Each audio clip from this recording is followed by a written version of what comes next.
Date कितनी है? 23rd February। 23rd February, ठीक है ना, 2022।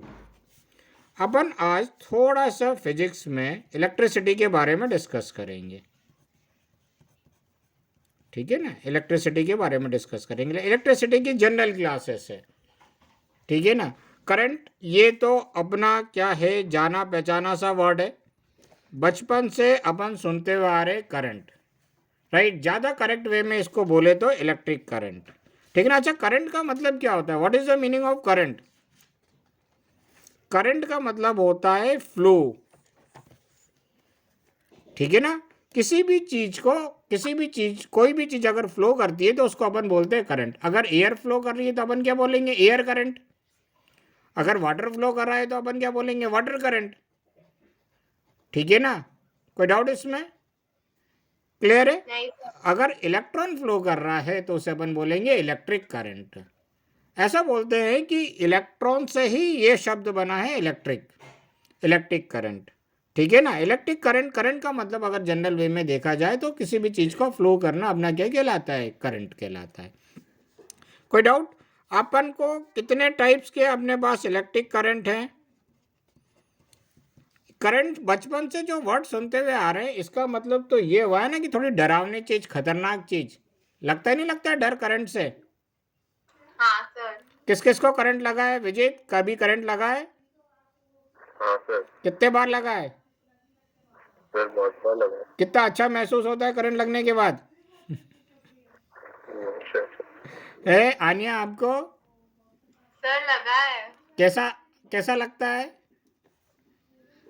हिल जाते हैं थोड़ी देर के लिए। क्या होता है? सर हिल जाते हैं थोड़ी देर के लिए। समझ में ही नहीं आता क्या हुआ है। फिर थोड़ी देर बाद समझ में आता है कि करंट लगा है। टाइप्स ऑफ इलेक्ट्रिक करंट, ठीक है ना। कितने टाइप्स के इलेक्ट्रिक करंट होते हैं? दो टाइप्स के। एक होता है अल्टरनेटिंग करंट, एक होता है डायरेक्ट करंट। डायरेक्ट करंट को शॉर्ट में अपन डीसी बोलते हैं, ठीक है ना। डायरेक्ट करंट को अपन शॉर्ट में डीसी बोलते हैं, और अल्टरनेटिंग करंट को शॉर्ट में अपन क्या बोलते हैं? एसी बोलते हैं, राइट। अल्टरनेटिंग करंट,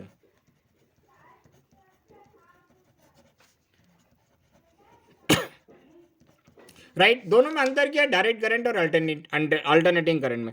सपोज कर लेते हैं एक वायर है, अपन को मालूम है करंट को अपन काय में मेजर करते हैं? एम्पियर में। करंट की यूनिट क्या होती है? एम्पियर होती है, राइट। करंट को काय में मेजर करते हैं अपन? एम्पियर में। सपोज कर लेते हैं एक वायर है, इस वायर में जो इलेक्ट्रिक करंट फ्लो हो रहा है, मान लेते हैं 5 एम्पियर फ्लो हो रहा है, राइट। पहला तो क्या है, वायर में कंटिन्यूस जो करंट फ्लो हो रहा है वो 5 एम्पियर फ्लो हो रहा है, ना कम ना ज़्यादा। दूसरा, करंट का डायरेक्शन यहां से यहां तक है। ये बात क्लियर हो गई? पहली चीज, करंट जो फ्लो हो रहा है 5 एम्पियर, ना कम या ज़्यादा। अपन इसे बोलेंगे मैग्नीट्यूड ऑफ करंट, मतलब करंट की वैल्यू क्या है? 5 एम्पियर। और करंट का डायरेक्शन क्या है? हमेशा सेम डायरेक्शन में फ्लो हो रहा है। मैग्नीट्यूड और डायरेक्शन, मैग्नीट्यूड मतलब कितना करंट फ्लो हो रहा है, और डायरेक्शन मतलब किस डायरेक्शन में फ्लो हो रहा है। दोनों मैग्नीट्यूड और डायरेक्शन दोनों डायरेक्ट करंट का क्या होता है? सेम होता है। अल्टरनेटिंग करंट में अंतर क्या है? What is the difference between direct current and alternating current? वो थोड़ा सा अपन देख रहे हैं। मान लेते हैं अल्टरनेटिंग करंट में यहाँ पे करंट 0 एम्पियर है, यहाँ पर करंट 1 एम्पियर है, यहाँ पे करंट 2 एम्पियर है, यहाँ पे करंट 3 एम्पियर है, यहाँ पे करंट 4 एम्पियर है, यहाँ पे करंट 3 एम्पियर है, यहाँ पे करंट 2 एम्पियर है, यहाँ पे करंट 1 एम्पियर है, और यहाँ करंट कितना हो जाएगा? 0 एम्पियर। आई कुछ बात समझ में? यहाँ पे जो करंट की वैल्यू है कंटिन्यू क्या हो रही है? मैग्नीट्यूड चेंज हो रहा है। क्लियर है? करंट ने यहाँ से चलना स्टार्ट करा, यहाँ तक करंट इंक्रीज हुआ, फिर क्या हुआ? यहाँ से डिक्रीज होना चालू हुआ, फिर यहाँ आके 0 एम्पियर हो गया। फिर यहाँ से वापस चलना चालू करेगा, 1 एम्पियर, 2 एम्पियर, 3 एम्पियर, 4 एम्पियर, और फिर वापस यहाँ पे जाकर 0 एम्पियर हो जाएगा। कंटिन्यू करंट ऐसे जाएगा और कंटिन्यू करंट ऐसे आएगा। तो अल्टरनेटिंग करंट में मैग्नीट्यूड और डायरेक्शन दोनों क्या हो जाते हैं, चेंज हो जाते हैं। मैग्नीट्यूड और डायरेक्शन दोनों क्या हो जाते हैं, करंट के चेंज हो जाते हैं, राइट। एक पर्टिकुलर डायरेक्शन नहीं होता, एक पर्टिकुलर मैग्नीट्यूड नहीं होता। दोनों में अंतर समझ में आया? हाँ सर। क्लियर है? आनिया बोलो। हाँ सर। ठीक है। अच्छा, अपने घर में कौन सी करंट आती है? अपने घर में जो करंट आती है वो आती है अल्टरनेटिंग करंट। घर में जो करंट आती है वो क्या आती है, alternating current, AC, right. AC alternating current आती है। अच्छा, कौन कौन से डिवाइस है जो डायरेक्ट करंट से चलते हैं और अल्टरनेटिंग करंट से चलते हैं, राइट। डायरेक्ट करंट कहाँ से मिलती है और अल्टरनेटिंग करंट कहाँ से मिलती है? क्लियर है? तो बैटरी से जो अपन को करंट मिलती है, बैटरी से जो अपन को करंट मिलती है वो कौन सी होती है, डायरेक्ट करंट। कौन कौन से डिवाइस बैटरी से चलते हैं या डायरेक्ट करंट से चलते हैं वो अपन देख लेते हैं। जितने भी इलेक्ट्रॉनिक डिवाइसेस हैं, ठीक है ना, इलेक्ट्रॉनिक डिवाइसेस हैं, जितने भी इलेक्ट्रॉनिक डिवाइसेस है वो सारे काय से चलते हैं, डायरेक्ट करंट से चलते हैं। जैसे एक एग्जांपल, या जिसके भी बैटरी की ज़रूरत पड़ती है, जैसे एक एग्जांपल देखते हैं। बैटरी किस में लगी हुई है अपने, सबसे पहले तो मोबाइल में। बैटरी किस में लगी हुई है, मोबाइल में, राइट। तो मोबाइल के लिए कौन सा करंट चाहिए, डायरेक्ट करंट। और इलेक्ट्रॉनिक्स कौन कौन से डिवाइसेस हैं, बोलो। चलो मैं थोड़ी से, लैपटॉप। हाँ, लैपटॉप, लैपटॉप बिल्कुल सही कहा। कंप्यूटर पर मतलब पीसी, पर्सनल कंप्यूटर। और टीवी, सर रिमोट। हाँ, रिमोट, ठीक है ना। बहुत सारी टॉय जो होती है वो डीसी से चलती हैं। और अच्छा, उसका नाम सुना है, CD player, DVD player, tape recorder, हाँ सर। ये नाम सुना है सीडी प्लेयर का? बचपन में शायद आप लोग जब छोटे हो गए तब चलता भी होगा। सर है, अभी भी है। डीवीडी प्लेयर, तो सीडी कौन देखता है अभी? उसको उठा के रद्दी वाले को दे दो, किसी काम का नहीं है। काम का है क्या? हाँ सर, लैपटॉप में देख लेते हैं। अच्छा, लैपटॉप में सीडी ड्राइव लगा होगा ना, सीडी प्लेयर एक अलग से आता था, ठीक है ना।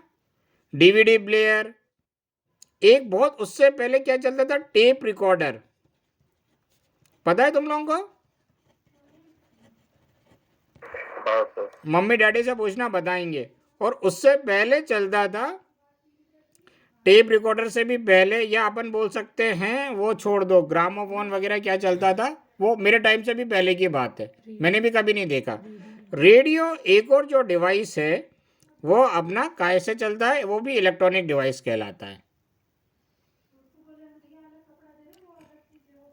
ठीक है ना। ऐसे ही बहुत सारे डिवाइसेस है जो डायरेक्ट करंट से चलते हैं। अच्छा, इलेक्ट्रिकल बेस्ड जितने डिवाइसेस हैं, इलेक्ट्रिकल बेस्ड, इलेक्ट्रिकल डिवाइसेस, वो सारे कहाँ से चलते हैं, अपने अल्टरनेटिंग करंट से। बहुत सारे अपने घर में जो डिवाइसेस होते हैं वो इलेक्ट्रिकल डिवाइसेस होते हैं। जैसे एक एग्जांपल ले ले, फ्रिज, सर एसी। ठीक है ना, एसी। इसमें देखना हमेशा पावर प्लग देते हैं, बड़े वाले सॉकेट लगे ना। सॉकेट किसे बोलते हैं, ये ए से जो स्विच बोर्ड में लगे हुए होते हैं ना, इन्हें अपन क्या बोलते हैं, सॉकेट। और जो इसमें लगाते हैं ना उसे प्लग बोलते हैं। दो वर्ड यूज होता है इसमें, सॉकेट और प्लग। अब प्लग का डायग्राम बनाना मेरे लिए थोड़ा सा मुश्किल है, ठीक है ना। तो सॉकेट जो स्विच बोर्ड में ये तीन लगे रहते हैं ना, जो तीन ऐसे दिखते हैं जिसमें अपन वायर कनेक्ट करते हैं, ये अपना कहलाता है सॉकेट। तो देखना, फ्रिज और एसी के लिए पावर सॉकेट देते हैं, थोड़ा सा मोटा होता है, ध्यान दिया है आप लोगों ने? हाँ सर। ठीक है ना, ये थोड़ी खतरनाक चीज है, ठीक है ना। फ्रिज, एसी, वॉशिंग मशीन, ठीक है ना, fridge, AC, washing machine, mixer grinder, fridge, ठीक है ना, मिक्सर ग्राइंडर, इलेक्ट्रिक आयरन या press. Sir microwave oven. Microwave oven का मेरे को आइडिया नहीं है गुड़िया, मेरे ख्याल से एसी होगा, ठीक है ना, मेरे को बिल्कुल आइडिया नहीं है माइक्रोवेव ओवन का, ना मैंने उसकी वर्किंग देखी है कैसे काम करता है। आप बोल रही हो तो मैं लिख देता हूँ। कभी किसी को माइक्रोवेव ओवन से करंट लगा ही गया?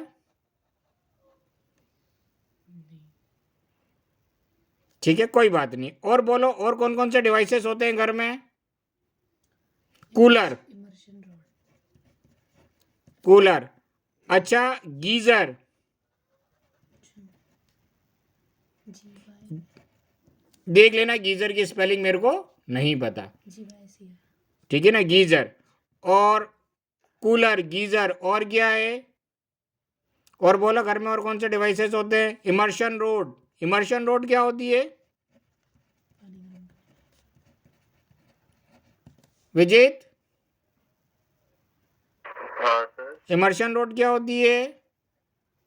सर शायद जो पानी बकेट में डालते हैं हाँ हाँ हाँ, सही कह रहे हो, बकेट में अपन डाल के पानी गर्म करते हैं, राइट। तो ये सारे इलेक्ट्रिकल डिवाइसेस है, जितने इलेक्ट्रिकल डिवाइसेस है उनको चलाने के लिए अल्टरनेटिंग करंट की जरूरत पड़ती है। फैन भी लिख लो, कूलर लिख दिया है, वैसे फैन भी लिख लो। तो जितने भी इलेक्ट्रिकल बेस्ड डिवाइसेस है उनको चलाने के लिए अपन को एसी की जरूरत पड़ती है। कोई डाउट इसमें?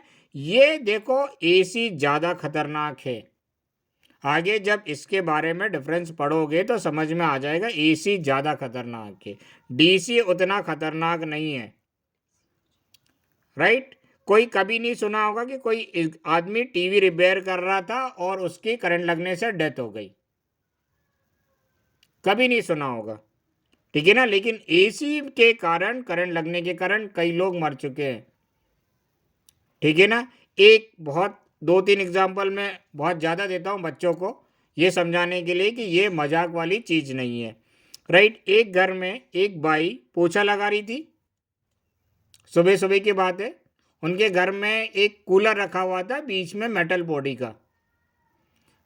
का कूलर रखा हुआ था। उसने सोचा कि थोड़ा सा कूलर को मैं खसका देती हूँ और उस जगह पोछा लगा देती हूँ। तो जैसे ही उसने कूलर को टच करा, उसको बहुत तेज करंट लगा और ऑन द स्पॉट उसकी डेथ हो गई। ऐसा क्यों हुआ?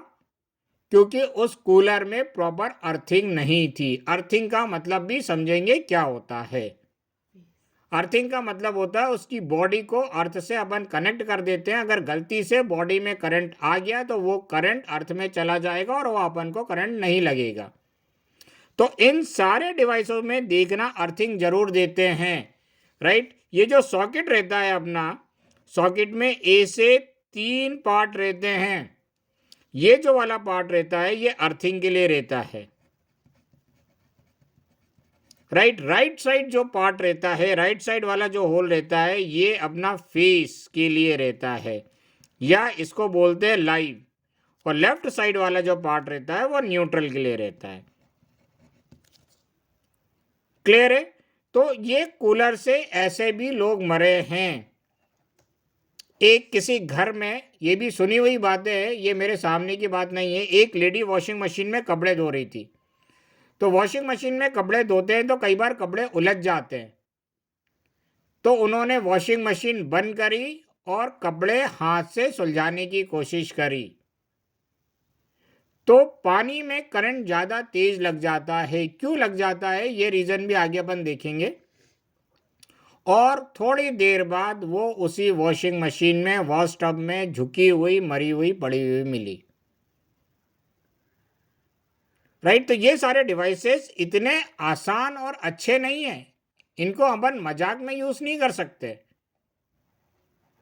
वो हो सकता है वो पानी में कहीं से वायर टच हो गया होगा, करंट आ गया होगा और वो करंट बहुत तेजी से लगा, संभलने का मौका भी नहीं मिला है,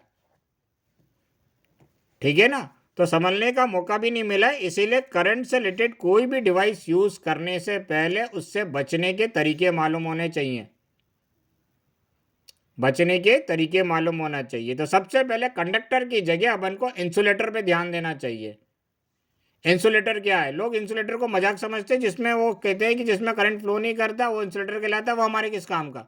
हमें तो करंट फ्लो करवाना है। लेकिन करंट फ्लो करवाना है तो इंसुलेटर पहले अपन को चाहिए उस करंट से बचने के लिए, तो इंसुलेटर ज़्यादा इंपॉर्टेंट है। तो वॉशिंग मशीन और कूलर के ये दो एग्जाम्पल जो सही हैं, जो मेरे को मालूम है, वो मैंने आप लोगों को बता दिया। तो किसी भी डिवाइस को ऑपरेट करने से पहले ज़रा ध्यान से ऑपरेट करना। कई बार संभलने का मौका नहीं मिलता है। कोशिश करना उसकी बॉडी को टच ना करें, राइट। जब भी कूलर में पानी डाला जाता है, कूलर बंद करके पानी डाला जाता है। चालू कूलर में कभी भी पानी नहीं डाला जाता। वॉशिंग मशीन में जब भी आप कपड़े धोते और हाथ लगाना रहता है तो पूरे वॉशिंग मशीन का स्विच ऑफ करके, पावर ऑफ करके काम करा जाता है। कुछ मिक्सर ग्राइंडर में भी ऐसे ही करा जा सकता है। आजकल मिक्सर ग्राइंडर में फाइबर बॉडी आने लगी है, उससे इतना करंट लगता है तो इतना ज़्यादा नहीं लगता, ठीक है ना। लेकिन सारे इमर्शन रोड पानी जो गर्म करते हैं अपन, राइट, चालू करते हैं और बाल्टी में डाल देते हैं। पहले उसका स्विच ऑफ करके पावर सप्लाई ऑफ करी जाती है, फिर हाथ लगा के देखा जाता है कि पानी कितना गर्म हुआ है। ये तो बहुत तेज करंट लगता है। तो इसको ऑपरेट करते समय अपन को बहुत से प्रिकॉशंस लेने पड़ते हैं, ठीक है। अच्छा, अब ये सारे डिवाइसेस अपने इलेक्ट्रिकल बेस्ड डिवाइसेस है, ये सारे इलेक्ट्रॉनिक बेस्ड डिवाइसेस है। अपने घर में तो करंट एसी आ रहा है, घर में करंट क्या आ रहा है? एसी आ रहा है, ठीक है। घर में करंट एसी आ रहा है और अपने घर में टीवी को चाहिए डायरेक्ट करंट। तो अपने घर में टीवी कैसे चल रही है बताओ?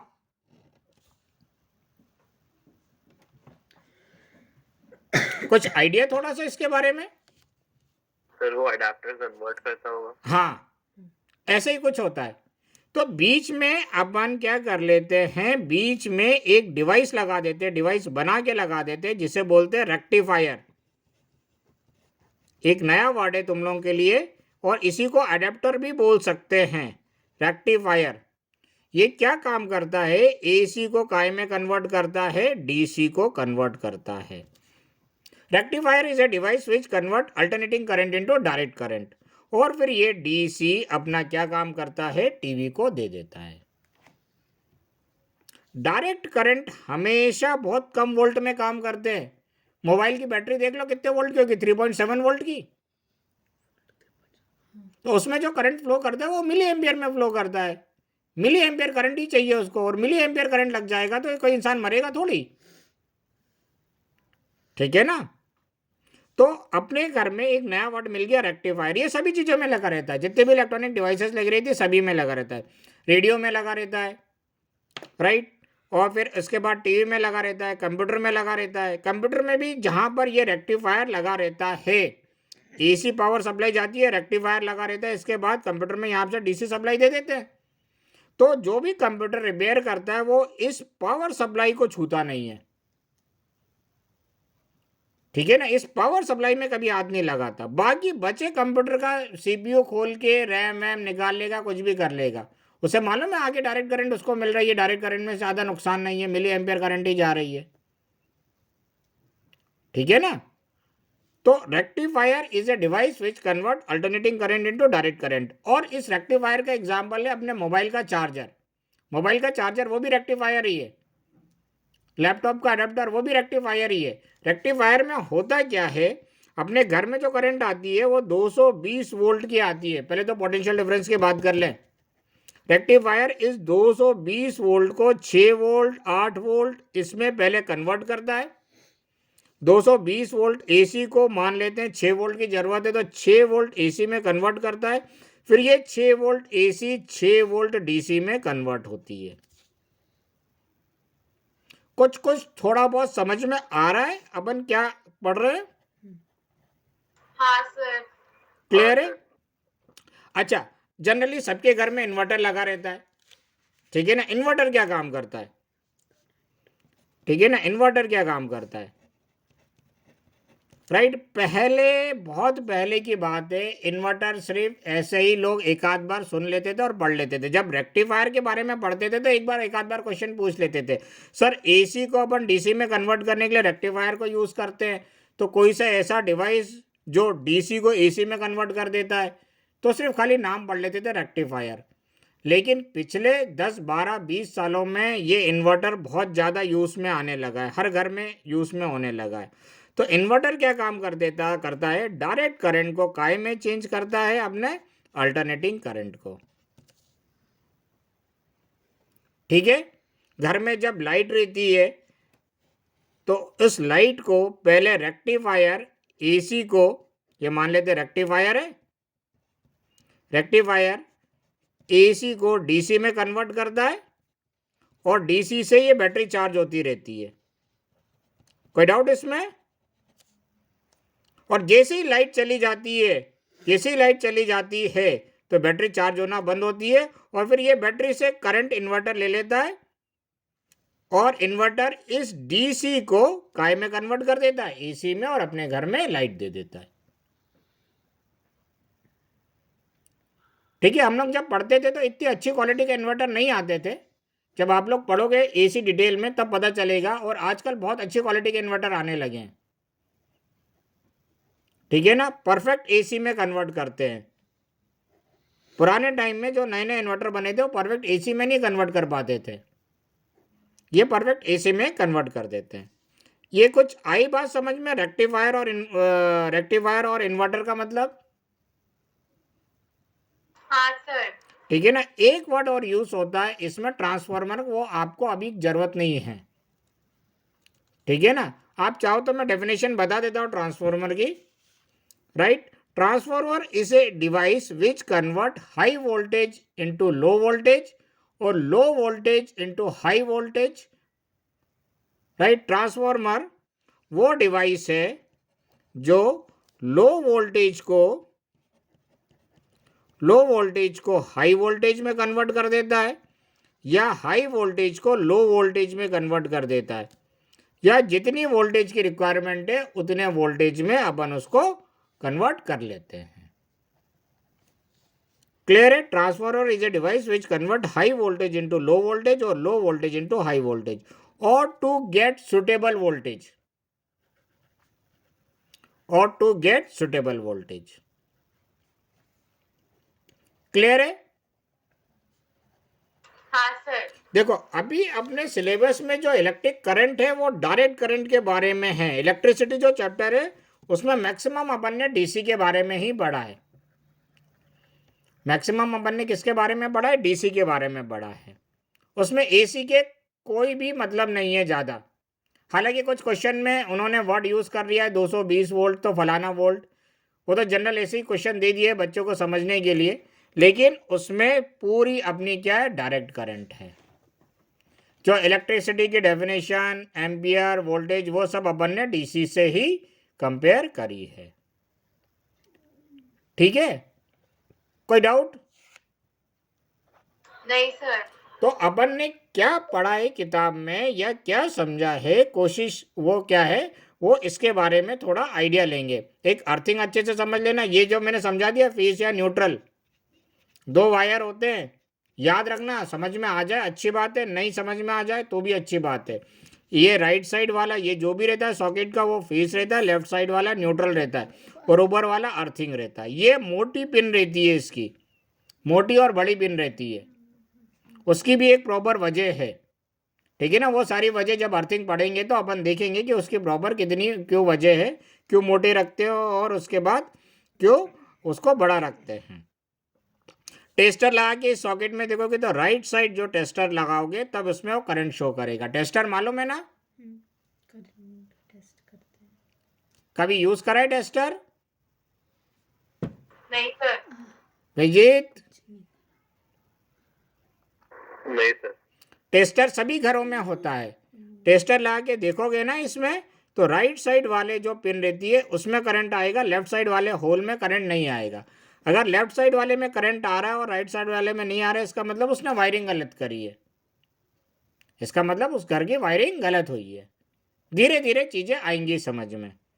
ठीक है ना, धीरे धीरे चीज़ें थोड़ा बहुत देखते रहना चाहिए, समझते रहना चाहिए। घर में कैसे लाइन आई है, कैसे अपनी वायरिंग हुई है, कौन सा वायर कैसे गया है। ठीक है ना, ये धीरे धीरे हो सकता है, थोड़ा बहुत तो मैं भी समझाने की कोशिश करूँगा जितना आप लोग को समझा सकते हैं उतना समझाने की कोशिश होगी, भले ही वो सिलेबस में हो या नहीं हो, जनरल ये मालूम होनी चाहिए सारी बातें। क्लियर है?